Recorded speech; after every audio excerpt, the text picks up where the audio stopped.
A penny can leave your fingers smelling like you just shook hands with a robot toolbox, and yet, in today's tiny detective story, the coin is only suspect number one.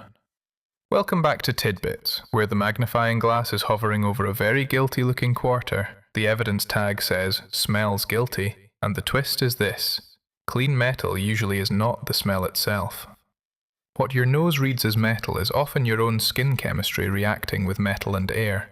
The case looks simple because the timing is rude. You handle coins, or keys, or a zipper pull, or one of those cold playground railings that somehow feels 50 years old, and immediately your fingers smell like a pocket full of pennies.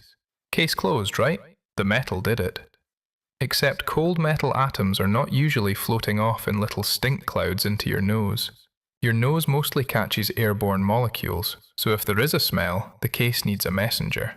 On the detective board, the coin still has a little string around it, but now there's a question mark beside the fingerprint. And that fingerprint is where the scene gets messy. Your fingertip is not just a fingertip. It is carrying skin oils, sweat, salts, fatty acids, and tiny bits of everyday life: soap, lunch, pocket lint, the ghost of a potato chip. Invisible smears, normal human confetti. When that little mixture touches copper or iron on a metal surface, the metal can nudge some of those skin compounds into becoming new odor molecules. So now the coin is standing in the lineup looking nervous, while tiny oil blobs in lab coats are leaving footprints from your finger to the evidence table. Honestly, framed behavior. The coin smell is not the coin whispering into your nose. It is a microscopic perfume lab opening on your fingertip. Researchers studying that classic iron smell on skin have linked it to carbonyl compounds, including one with the very tiny villain name 1-octane-3-1. Humans can detect some of these molecules at extremely low concentrations, which is inconvenient if you were hoping to quietly handle a handful of pennies and remain mysterious. And the reason it can happen so fast is that your skin oil makes a perfect little mixing bowl. A thin film on your finger, a bit of iron or copper from the surface, oxygen from the air standing nearby like an unpaid intern. Stir, stir, stink. The oil blobs are now perfume chemists, wearing goggles, mixing bottles labelled skin oils, iron, copper, and air, then proudly spraying something called metal smell, while the coin points at them like, "Please, I was just sitting here." This also explains why other metallic smells feel like cousins, even when the object changes.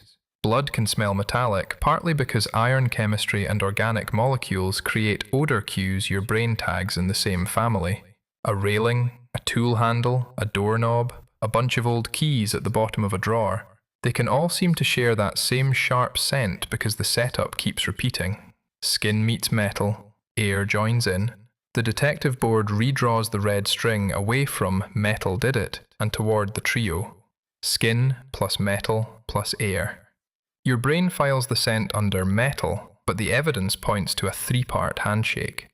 That is the sneaky part of smell in general. Your nose catches molecules, but your brain turns them into categories: coin, blood, rail, old keys, wet toolbox. Those labels feel like they belong to the object, as if the smell is printed on them in tiny letters, but a lot of the time your brain is naming the whole situation, not just the thing in your hand. That is why the same object can smell stronger after sweaty hands, warm skin, or being handled over and over. The fingertip lab has more ingredients, more oil, more residue, more chances for chemistry to start scribbling in the margins. Metal smell is less like a fingerprint from metal, and more like a receipt from a tiny chemical transaction. The coin is not totally innocent. It did participate, but it was not acting alone. So the clean takeaway in the case of the smelly coin is this: what people call metal smell is often your own skin chemistry reacting with metal, not metal itself floating neatly into your nose. The detective closes the file. The coin gets a tiny, not guilty-ish stamp. The fingertip perfume lab sheepishly holds up the real evidence. And the next time an ordinary thing in your pocket smells suspicious, it can be a tiny reminder that familiar sensations have backstage machinery. Keep bringing the weird little smells, habits, brain glitches, body quirks, and kitchen counter mysteries to the tidbits pile. because the next suspect might be just as ordinary as a coin. As always, stay curious.